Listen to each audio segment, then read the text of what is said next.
Aparat kepolisian Polres Parepare, Sulawesi Selatan berhasil menggagalkan peredaran narkotika jenis sabu seberat kurang lebih 3 kg di Pelabuhan Nusantara, Kota Parepare.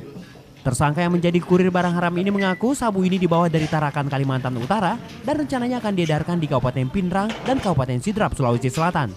Tersangka juga mengaku nekat menjadi kurir narkoba karena diiming-imingi imbalan sebesar 5 juta rupiah dari setiap transaksi pengiriman. Oh, di tengah sini,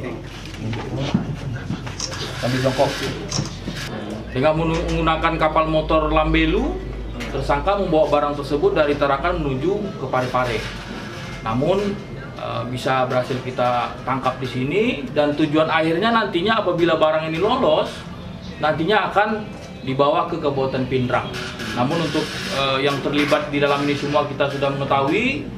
Tim-tim kita dari Polres Parepare sudah bekerja di lapangan, mudah-mudahan dalam jangka waktu dekat semuanya akan tertangkap. Pasal 112. Penyelundupan sabu seberat 3 kg ini berhasil digagalkan 2 anggota Polsek kawasan Pelabuhan Nusantara Parepare yang melakukan pemeriksaan di Pelabuhan Nusantara Rabu malam lalu. Tersangka sempat menghindar dari petugas pemeriksaan dan menolak barang bawaannya diperiksa.